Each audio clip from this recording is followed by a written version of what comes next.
This is an urgent and important update on Afghanistan. This afternoon around 3 p.m. when this video was being put together, the Taliban appeared to be pressing close to Kabul after taking over the Ghazni province. It's just about 130 kilometers short of Kabul. US defense officials told Al Jazeera that if these northern provinces fall to the Taliban, then the path to take Kabul is wide open. They gave it 90 days. Now, in the last week, the Taliban have captured 10 provincial capitals in the north, west, and south of Afghanistan. Just yesterday, it was the military base on the edge of Kunduz, where an entire Afghan army corps surrendered to the Taliban fighters, handing over equipment as well. So, the Taliban at this point in time now control crucial border crossings with Iran, Tajikistan, Turkmenistan, China, and Pakistan. They have their eyes on Mazar-e-Sharif, northern Afghanistan's largest city. It's also where an Indian consulate is located. India, as you know, have evacuated its consulate personnel and Indian nationals in and around the city. And with this, we've actually closed all consulates across Afghanistan except an embassy in Kabul that remains somewhat functional. Now, I have to say, in what was a forgotten war until recently, the situation on the ground is deteriorating on an hourly basis, if I can say so.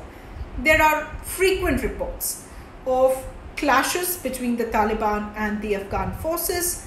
There's often news of Afghan forces and officials surrendering to the Taliban, and there's news of summary executions by the Taliban in some cases.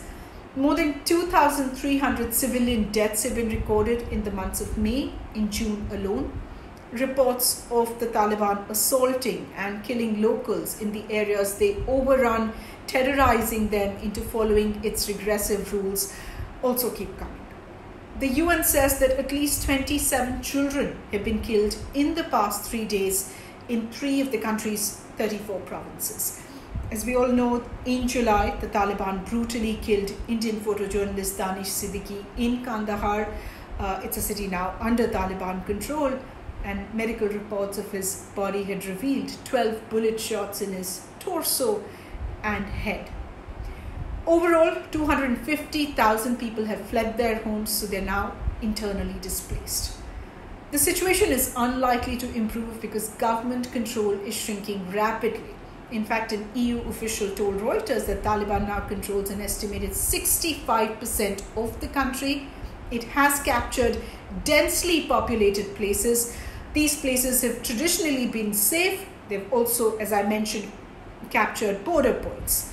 President Ashraf Ghani has replaced his army chief and has rushed to Mazar-e-Sharif. The government is at this point in time asking for help from regional militias, from strongmen, from warlords that it has shunned really over these years. It's also asking neighboring Pakistan to stop Taliban reinforcements and supplies flowing over that very porous border. Now, Pakistan has denied backing the Taliban, but also insists on calling its members Afghan citizens.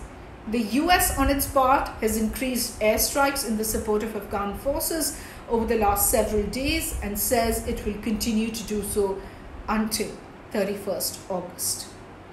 After that, nothing. The Pentagon yesterday disagreed with the view that the US military fell short over the course of 20 years in creating a sustainable military for Afghanistan. They said it was now in the hands of the leadership in Kabul and the leadership on the battlefield. Now, where is India in all of this? Well, diplomatically, India is trying to get a word in. We were excluded from the third regional meeting of the extended Troika held in Doha on the 11th of August. It had US, Russia, China, and Pakistan. They are expected to restart stalled peace talks between the Afghan government and the Taliban, who will also be part of the summit. Russia, the organizer, said that India had been excluded of this meeting due to its inability to influence the situation in Afghanistan. Read Taliban. Now, India does have an invitation to another meeting of regional countries like Turkey and Qatar. That's today on the 12th of August. It has also used its first ever Security Council presidency to discuss Afghanistan when it called for an emergency discussion on it. Nothing much really came out of it in that sense. I'll stop here for today. My name is Anubha Bhonsle, and Pallavi and Self will keep you posted on how the Afghanistan crisis unfolds. It should be a more important story here in India than it is. If this has been worthwhile, worthy of your time, worthy of your attention, do consider making a contribution to help Newsworthy do more such work. The link for that is in the bio or in the description if you're watching this on YouTube. I'll see you again very soon.